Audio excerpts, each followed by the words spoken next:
Good morning, students. Today we are going to discuss the second part of chapter 2. The name of the chapter is Sexual Reproduction in Flowering Plants. Already I have made the first part of this chapter, and I think that video helped you a lot for better understanding of the parts of flower and specifically the male reproductive system. In this video we will discuss the development of the microsporangia and the formation of the microsporangia process. Okay, so let's start in today's class. So today first we are going to discuss the structure of microsporangia. So already in our last video we have discussed what is the meaning of microsporangia. So in this video we are going to discuss the structure of microsporangia. So first of all you should know the microsporangia actually the bilobed in nature. This microsporangia actually the bilobed in nature. Okay, I am pointing this thing. Why? Because this is important for your exam, that this microsporangia actually, what is the nature of the microsporangia. So you have to write this thing, the bilobed nature. Okay. So next thing is that the anther is actually the four-sided structure.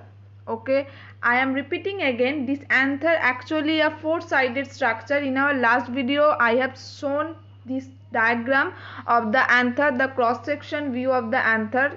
There I think from that diagram you came to know that this anther actually the four-sided structure. It means the tetragonal structure. What is the meaning of this? That one anther has total four sides.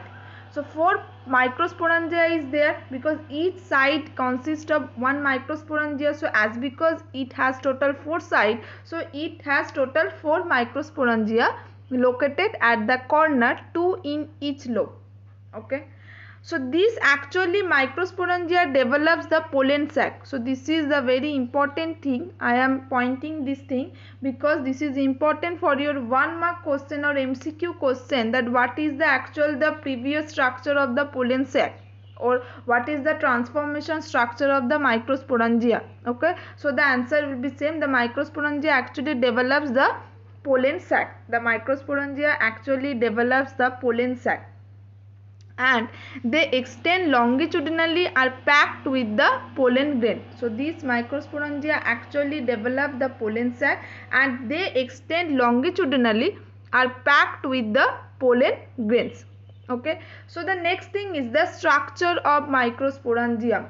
Next topic is the structure of microsporangia. In TS means the transverse section. Actually a typical microsporangium appears in circular in outline. So I am repeating again, in TS a typical microsporangium actually appears circular in outline. Okay, and it's generally surrounded by four wall layers. So each microsporangium has total four layers: the epidermis, endothecium, middle layer and the tapetum. Okay, so I am repeating again, each microsporangium has total four layers: the epidermis, endothecium, middle layers and the tapetum. And these four layers are very important for development of the microsporangium. Why? Because each and every layer has their own function. Each and every, this epidermis, endothecium, middle layers and the tapetum has their own functions. Next thing is the outer three wall layers perform the function of protection and help in dehiscence of anther to release the pollen. Okay, so these outer three wall layers perform the function of protection and help in dehiscence of anther to release the pollen. So this is very important thing. Next thing is the innermost wall layer is called the tapetum. So apart from the tapetum, so there actually these three layers are left: the epidermis, endothecium and middle layer. So what is the main function of these three layers? The main function of these three layers, actually these three layers perform the protection, actually provides the protection and help in dehiscence of anther to release the pollen grain.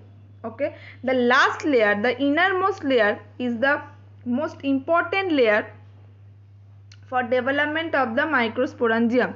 This innermost wall layer is the most actually important layer, and the most innermost layer is called the tapetum. And what is the main function of the tapetum? Actually it nourishes the developing pollen grains. Cells of the tapetum possesses dense cytoplasm and generally have more than one nucleus. So this nucleus divides without cytoplasmic division, that's called the polyploidy. So this is the basic things, that the innermost wall layer is called the tapetum. And what is the main function of tapetum? The main function of tapetum, that it provides the nourishment, and the other three layers provides the protection. This innermost wall layer is the tapetum, actually provides the nourishment to the developing pollen grains. Okay, and cells of the tapetum possesses dense cytoplasm and generally have more than one nucleus. These cells of the tapetum, actually these cells of the tapetum possesses dense cytoplasm and generally have more than one nucleus. This nucleus divides without cytoplasmic division, that's called the polyploidy. Polyploidy means the many more nucleus is there. So actually this tapetum cell possesses more than one nucleus. Okay, so and without cytoplasmic division, this nucleus divides without cytoplasmic division, that's why this called the polyploidy. So this is the transverse section of the anther. This is the diagram of the transverse section of the anther. So look at the structure. So this is the epidermis, the outer layer. So this is the epidermis, the outer layer of the main microsporangia cell is called the epidermis. Next, the second inner layer is called the endothecium. The third inner layer is called the middle layer. So these three layers actually provides the protection, and the last layer is the tapetum. The last layer is the tapetum, and this layer provides the nourishment to the newborn cell. So this is the basic thing. And the red color ball like structure, these are the microspore mother cell. The red color ball like structure, these are the microspore mother cell. So this is the overviews of the transverse section of anther. There are another actually one types of tissue is there. The name of the tissue is the sporogenous tissue. The name of the tissue actually the sporogenous tissue. So I am highlighting this portion. So this is the sporogenous tissue. Okay, so the name of the tissue is the sporogenous tissue. So when the anther actually the young, so I am highlighting whole this portion. When the anther is young, a group of compactly arranged homogeneous cells are there. These are called the sporogenous tissues and occupies the center of each microsporangium. Okay, so I am repeating again. When the anther actually young, a group of compactly arranged homogeneous cells are there. These are called the sporogenous tissue, which occupies the center of each microsporangium. So I am actually showing the picture, this sporogenous tissue. Just look at the structure. This is the sporogenous tissue.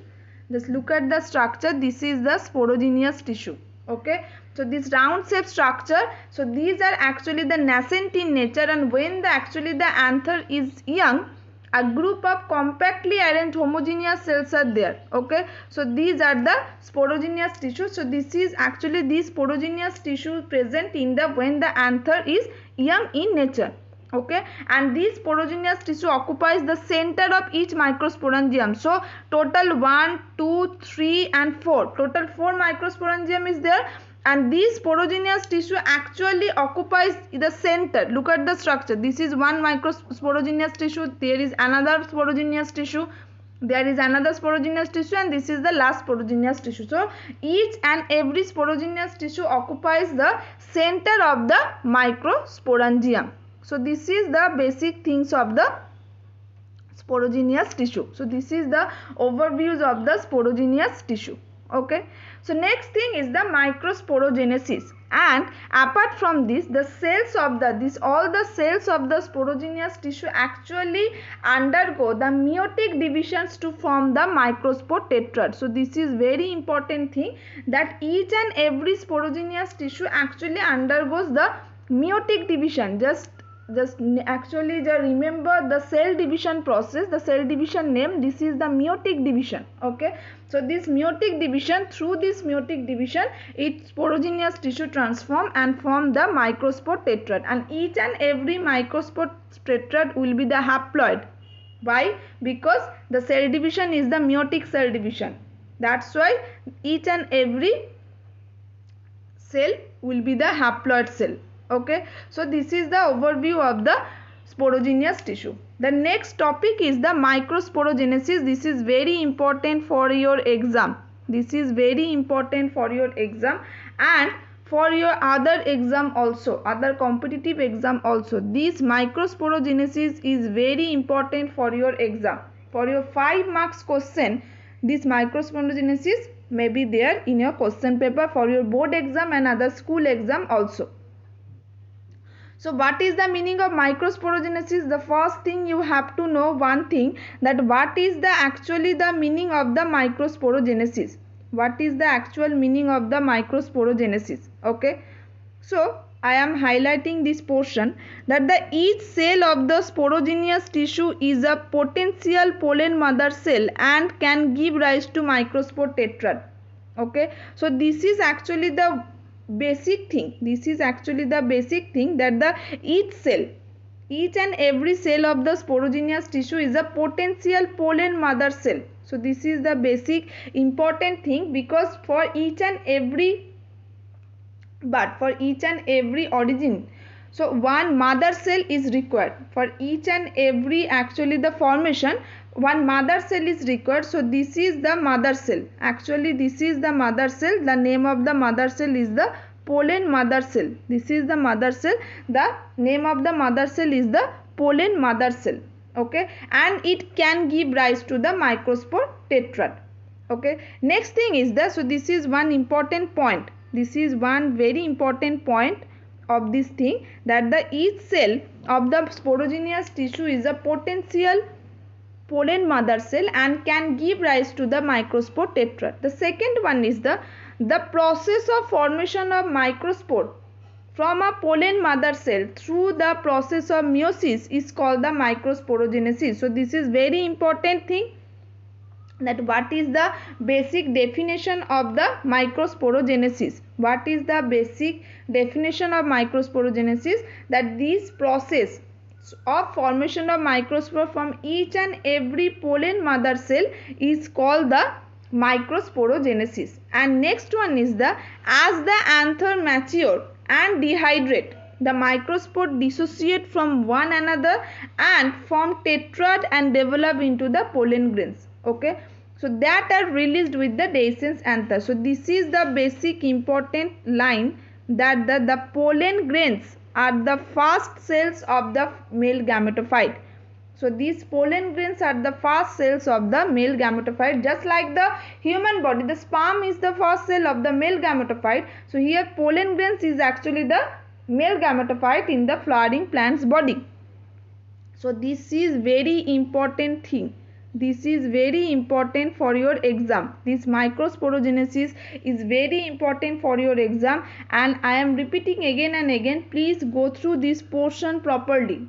Okay, and go through this video properly. So this is your microsporogenesis. So I am repeating again, this microsporogenesis actually, so this cell, so one pollen mother cell is required, one PMC is required, and from each and every PMC one and each and every haploid cell is forming. This process is called the microsporogenesis, and here the pollen grains are the base cell and the first cells of the male gametophyte. So this is the overview of the microsporogenesis.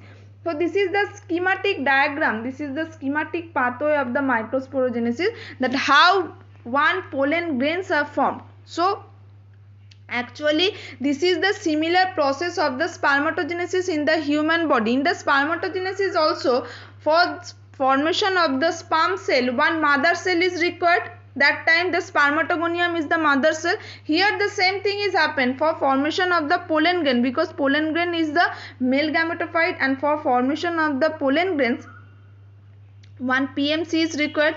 PMC means the pollen mother cell. So this is actually the cells of the sporogenous tissue. Sporogenous tissue has the potential to form the microspore mother cell, and this is actually the potential microspore mother cell. So this is the sporogenous tissue, and after the meiosis formation, the process is called the microsporogenesis. 4 haploid cells are formed.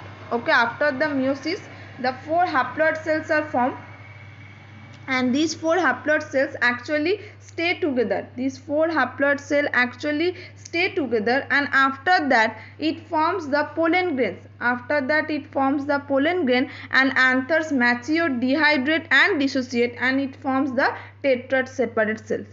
Okay, so from one, suppose one sporogenous tissue, we are getting total tetrad cells, separately 4 cells. Okay, so these are the basic things of the microsporogenesis.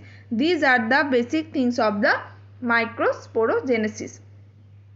Next thing is the structure of pollen grain. Next thing is the structure of pollen grain. So that these pollen grain actually represent the male gametophyte. These pollen grain actually represent the male gametophyte, and its size, shapes, colors differ species to species, plants to plants. Okay, and the fossils because the presence of the sporopollenin. So this is one, the chemical compound is present in the pollen grain. This sporopollenin actually present in the pollen grain. Okay, and for using the crop breeding, we can preserve this pollen grain by cryopreservation process. What is the meaning of cryopreservation? This is one kind of the artificial preservation technique, and which helped actually in this process we can keep the pollen grain in minus 196 degrees centigrade. Okay, so this is one kind of the preservation process, and this process actually help and used in the crop breeding process.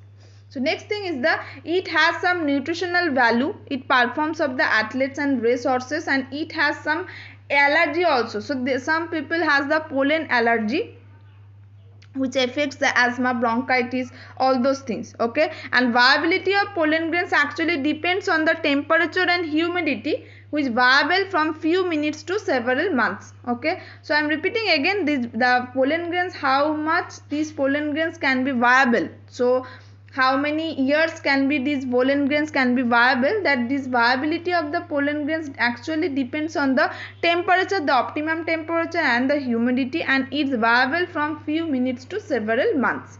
Okay, next thing is the pollen grain wall. So it has total 2 layers. One pollen grain has 2 layers, that exine and intine. So what is the structure of pollen grain? So one pollen grain has 2 actually layer. One pollen grain has 2 layers, the exine layer and the intine layer. The exine layer means the outer layer of the pollen grain. The outer layer of the pollen grain is called the exine layer. And what is the meaning of intine layer? The inner layer of the pollen grain is called the intine layer. Okay, so what is the meaning of exine layer and how this exine layer is formed in the pollen grain? So this is actually the thick, hard ornamental structure is made up of the sporopollenin. Okay, and what is the basic function of the exine? Actually this is because this is the outer layer, that's why it actually provides the protection to the nascent pollen grain. And because this is the outer layer, this is the thick hard layer, so that's why it provides the protection. So it's actually most resistant organic material, high temperature, acid and alkalis. Okay, so it has the more resistance power than the intine layer. Okay, as because this intine layer is the innermost layer, so this intine layer is quite more actually the soft layer than the exine layer. This exine layer is the thick hard ornamental layer, and the component of the exine layer is the sporopollenin.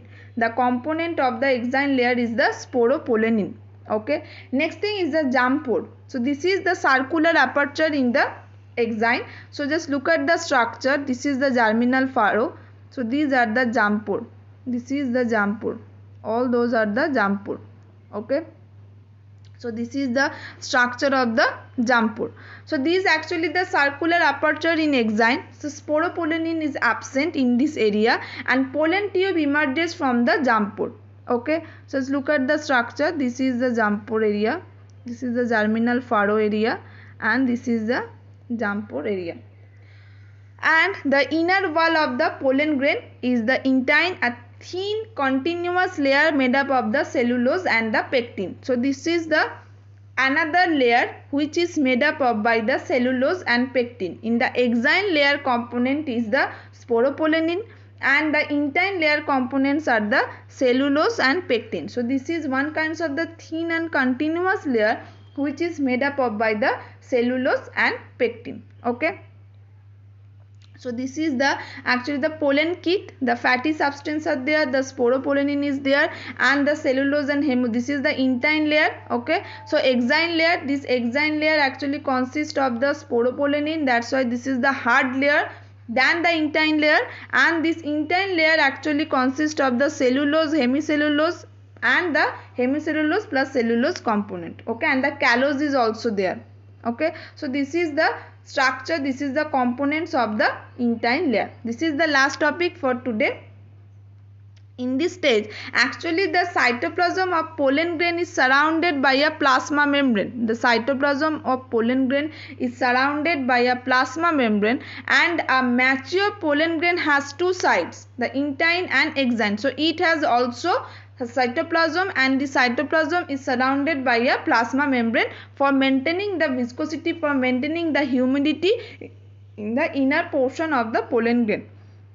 During the development from the microspore mitosis, it has two cells. Okay, the vegetative cell and the generative cell. So I am repeating again. In this portion, two cells are there, the vegetative cell and the generative cell. Okay. So what is the meaning of vegetative cell? Just look at the structure. So the upper portion is the vegetative cell and this lower portion is the generative cell. Okay. So what is the meaning of the vegetative cell? That this is actually the bigger, has abundant food reserve and a large irregularly shaped nucleus. Just look at the structure. Just look at the structure of this vegetative cell. Just this is the vegetative cell and this is the generative cell. So what is the meaning of vegetative cell? That it's actually the bigger. Okay, has abundant the food reserve, that's why this size is bigger, and large irregularly shaped nucleus. Just look at the structure. So these are the vegetative cell. And what is the meaning of the generative cell? That this is actually the small spindle shaped structure with the dense cytoplasm, and the nucleus is also there. It floats in the cytoplasm on the vegetative cell. Okay, so this is the generative cell. This is quite smaller than the vegetative cell. So it has also the dense cytoplasm and the nucleus, and it floats actually the cytoplasm of the vegetative cell. So 60% of the angiosperms, there the pollen grains are shed at the two cell stage. Okay, so this has the two cell, the vegetative cell or tube cell and the generative cell, and in others generative cell divides mitotically the two male gametes before pollen grains are shed. So in our next class we will discuss that how this cell division takes place, actually how cell division takes place, and the development of the female gametophyte also. Okay, so normally in the generative cell, this is the generative cell, this is the generative cell. So normally this generative cell actually divides mitotically. Okay, and after that, after the mitosis division, two male gametes are formed.